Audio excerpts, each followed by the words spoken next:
I haven't done this before. I could learn stuff and this could be really fun. Just how does Disney make a show? You know what I mean? Like what kind of checks and balances and nets of mediocrity are we gonna be working with here? I'm Justin Roiland, and this is the timeline of my career. There's something out in space that could use just a little investigation. All right, Most Extraordinary Space Investigations. That was a Channel 101 show that me, Dan Harmon, and Savan Najarian put together for fun one night. We wrote it, or we didn't even write it, we just kind of outlined it, and then we shot it in one night. And then Dan took the footage, and we kind of forgot about it. And then at the panel meeting, we were watching tapes, and Dan produced it. And he's like, "I've got a tape," and he put it in, and he had edited it and like made it into this ridiculous show. It was really funny, and it got screened, it got voted back, and we just kept making episodes. Sarah Silverman joined us, I think, on the second or third episode as like a regular cast member of the Space Investigators. It's so dumb. We would shoot it in my old apartment in Sherman Oaks, and just like it was the most lo-fi, like there was zero production value, but people liked it. Anyways, whatever. It was a lot of fun to make that show because we weren't allowed to write anything until we got together the night we were going to shoot it. So we would get together having no idea what the story was going to be, and then we would all sit around and just kind of smoke weed and and you know, then we just come up with the story and then just start shooting it all night long. We'd usually wrap shooting around like 4 a.m. in my apartment. It's like everything was in my apartment or around my apartment. It was so funny. Here goes nothing. I just want to let you know that I don't trust you.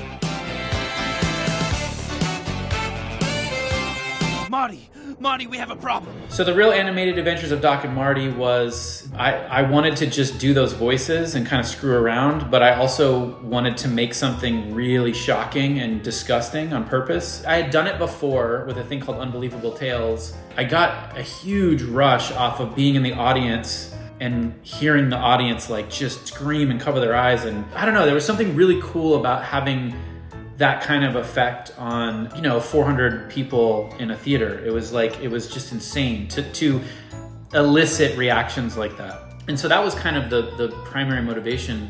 And then as I was making it, I kind of found I really liked the characters and the voices a lot. And I just liked you know, the talking to myself as those voices, and there was a lot about it that I liked. So I kind of accidentally stumbled upon that throughout the course of making it. But the audience definitely freaked the f*** out, which was amazing. But I don't understand how that would work, Doc. I'm confused. Marty, trust me. I built this car with my own 2 hands. You just need to adjust. I can help you have fun. I'm a friend you can trust. Leave him alone. No rhyming. Acceptable TV. That was a show on VH1 for a minute. The show was kind of a little microcosm of Channel 101. So we basically banked a bunch of sketches and animations.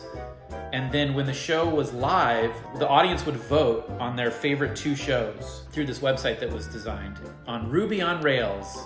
And I remember that being a huge problem because the website sucked and it was easy to hack and all this shit. So the show would air and there'd be 5 little mini TV shows that were like sketches. And then people would vote on their favorite 2. We would find out Sunday what shows came back, and then we would get to work and basically start writing the second episode of whatever shows they voted on and start producing them. We did a thing called Mr. Sprinkles for the first episode. It got voted back, and I had an animation department that I was running where we were having to animate the second episode in basically 3.5 days. It was insane because it was on light boards, you know, classic animation, painted backgrounds, and After Effects. And then the animation kept getting voted back 8 weeks in a row, and we were dead. The animation department was just on fumes because we weren't sleeping. I remember 8 weeks, I was just like, I can't do this. And I was also bummed because all these cartoons we had banked are never gonna air. Like we had animated, I think, 4 different cool, fun little cartoon TV show ideas, and it was just Mr. Sprinkles the whole time. The audience really likes this Mr. Sprinkles stuff. It was good. I like Mr. Sprinkles. It's fun. Whatever. I'm fine all day when the sun is out. but when it rains, I scream and shout. But this isn't about screaming and shouting, is it, Mr. Sprinkles? Oh, I found a perfect roomie who could be a perfect buddy. Together, whoa, we make a lovely pair. I took a meeting with Mike Moon at Disney. Alex Hirsch was there. That was the first time I met Alex. And then they pitched me this fishhooks thing. And Alex was looking for someone to help him develop it. It was very different. I was like, oh, I haven't done this before. I could learn stuff and this could be really fun. Just how does Disney make a show? You know what I mean? Like what kind of checks and balances and nets of mediocrity are we going to be working with here? So, and how can I rise to that challenge and try to help make something that's really good or as good as it can be? Okay, B, then it's a date. See you tomorrow. I mean, not a date because, you know, why would I want that? Whew. This castle is in unacceptable condition! Unacceptable! Adventure Time. The French wine. Adventure Time was fun. That was Penn Ward. He was a fan of my podcast and called Grandma's Virginity. Check it out. All the episodes are still online. Actually, don't check it out. Don't even. Who cares? But he came on an episode, and then I feel like on the episode I was like, "Come on, Penn, put me in this show." I might have been doing that. And then he ended up like actually offering me a part, and I didn't know what it was going to be. And I went and recorded. I went there and I just was like, how about this? And I just screamed. I just did the screamy voice. And he was like, that'll do. It was really cool. And I did the first episode. And then by the third episode, there was so much of Lemongrab. There were a bunch of clones of him. And I was doing all of them and they all screamed. And I was in the booth for about 3 hours. Unacceptable! Acceptable. What? And after that, I went back to the Rick and Morty writer's room, and I remember that we were talking about something, and I tried to do Morty's voice, and I couldn't do his voice. It just wouldn't happen. Or then Tom Kenny told me, I think I was recording him for an episode, and he was like, you need to go to this doctor. I went to see this doctor, and he was like, okay, yeah, you don't have any vocal nodules, but your vocal cords are super, super swollen. You need to not talk for like 2 weeks. And here's a cortisone shot. Boom, cortisone. That stuff. No, it doesn't. It just hurts. I don't know. I couldn't talk, and so I had to download this app, this text-to-speech app called like TalkBot. It sounds really depressed. Like everything you type, and if you type out what you want or what you need to say, and you hit play, and the voice sounds really sad. And so people thought I was sad the whole time, and I wasn't. We ended up using that voice for the Butter Robot. That's literally how I was talking. If you listen to the Butter Robot in that Rick and Morty episode, that one famous Rick and Morty episode with the Butter Robot, you know the one I'm talking about. What is my purpose? Pass the butter. Thank you. That's literally what I sounded like for 2 weeks. All because of Lemongrab. There's only one way out of here. Through me! Oh, God. Sorry. Come on. Through me! Gravity Falls. I knew Alex. He was around when we were working on Fishhooks. He was literally down the hall, and he always had his door closed, and he was developing Gravity Falls in that room. When they got going with the first season, he had me come in and do a few different characters. He knew he wanted me in there somewhere, and so I was just like coming in and doing a voice, and then it wouldn't stick, and then I'd come in and I think I did maybe 2. I can't remember what characters. And then I came in and did Blendon, and that one clicked. It was like, okay, this one feels right. That was fun. It was fun to be that character because I knew there was a lot of stuff that character was involved in, a lot of Easter eggs like throughout the course of the season. So that was really cool to be that character. Blendon, Benjamin, Blandon! How could you not know my name after you ruined my life? No, you can't. Jessica doesn't even know I exist. But forget about that because you can't blow up humanity. I get what you're trying to say, Morty. Listen, I'm not. You don't gotta worry about me trying to fool around with Jessica or mess around with Jessica or anything. So Rick and Morty, that was the genesis of that. Obviously, was with Doc and Marty, as we discussed earlier, as you heard me ramble about. Then I kind of started workshopping those characters, into stuff that's a bit more legitimate, not just shock. Gross stuff. And then Harmon called me and said, hey, Adult Swim wants an animated show from me. And at the time he was working on Community. He's like, do you have anything? Because you're the animation guy.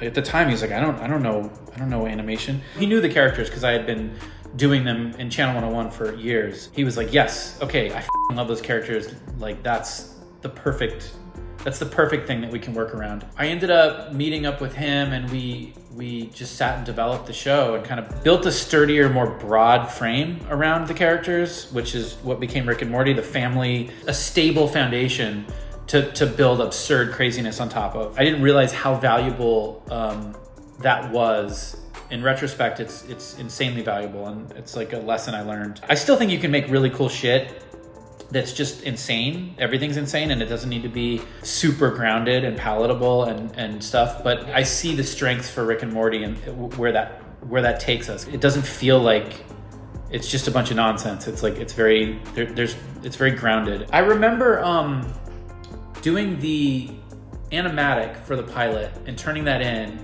and the network did not like my voices at all for Rick and Morty. They did not. Lazo hated it. I think a lot of people there were like, we like this show a lot, but the voices are terrible. And at the time, Morty was more like, oh geez, oh come on, what's going on, man? Like, whoa, like really obnoxious and grating. So they had a phone call without me, and Harmon called me afterwards, and he's like, okay, I'm just gonna rip the Band-Aid off here. They love the pilot, they don't like the voices. I fought for Rick, so you're gonna get to do Rick, but we have to cast somebody for Morty. We have to look for somebody. I was like, like that completely defeats the whole point. Because I really wanted to be able to bounce back and forth and do these characters the way I had been doing them. And a lot of that stuff is me making shit up, and just weird shit will come into my head doing that. But I was like, okay, I'm not gonna freak out.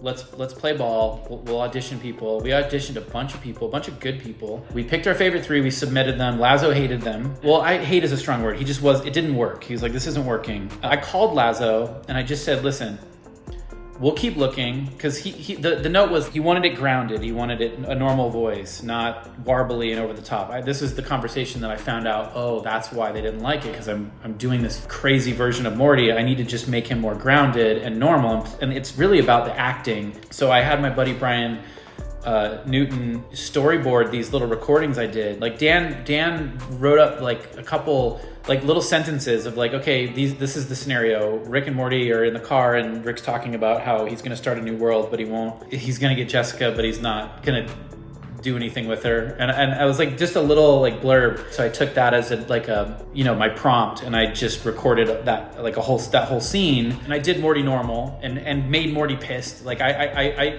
remember I needed Morty to get mad. Like I needed Morty to show some spine in him to fight back. And I knew that was super important to selling the character and the voice. And then I cut the audio and I gave it to Brian, who storyboarded it all. And I cut those boards into an animatic.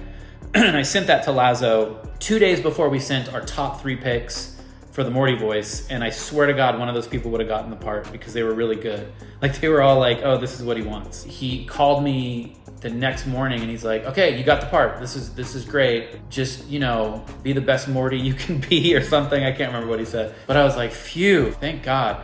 And then we ended up taking that animatic that I improv'd, and we put it as the cold open to the pilot. It's not anything to do with the story you're about to watch, but it's a really great scene that introduces you to both Rick and Morty in a really interesting, funny way. Then we went on and we're making episodes to this very day, and they're about to premiere. What a world with the in my garbage dungeon. I was able to finally get a garbage dungeon.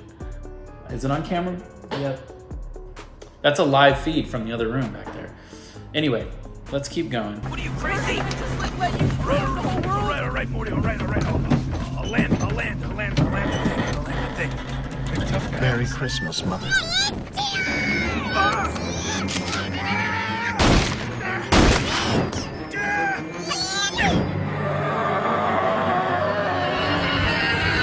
Krampus was my buddy Michael Dougherty, making another one of his zany horror movies that he tends to make, that character. He was like, hey, do the voice of one of these little goblins, these little cookie gingerbread monster guys. It was so fun. It was easy.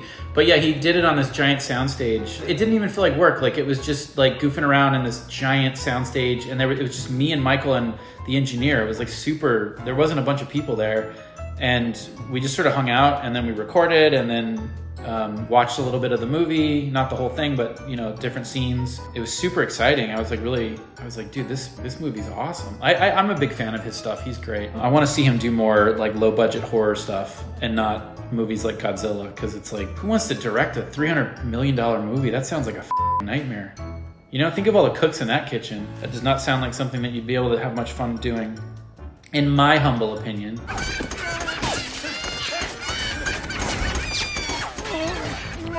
Oh, he wants more murder powder. Who's my little drug addict? Me. Oh, sorry, we're all out.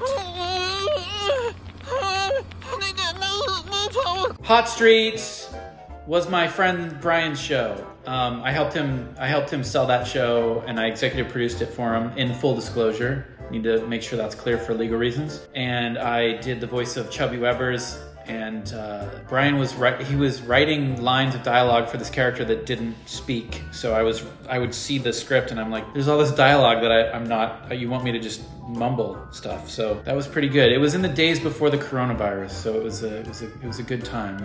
I think we take those times for granted, or we took them for granted. Now here we are, quarantined and living in trash dungeons. But back then it was good. Good times were good. It's like that Dazed and Confused movie. You watch that and you're like, oh man, those were the good old days, And that's how I feel thinking about my part on Hot Streets. Hop. Yep. No, okay. You fix the helicopter. Murder powder? Murder powder is for doggies who fix helicopters. Is this about me go missing the gong? Zookeeper, he saw a Smallfoot. Might still be out there. He said it fell from the sky. Gary, calm down. You know how you get. Okay, I'll try, but I'm just so scared. Smallfoot was a small experience because I went in, they offered me the part, and I said, oh yeah, that's fun. And I went in, and it was like, I was there for maybe an hour tops, maybe less. Because Gary's lines are just a few lines, but they're sprinkled throughout the movie. He's got a nice runner, it's pretty good. The crew there was really great. I gave him 110%. I'm a team player. And yeah, I just kind of like, they told me how Gary should be, and I did it exactly as they asked. And it was really fun. It was actually really fun. It was cool to see.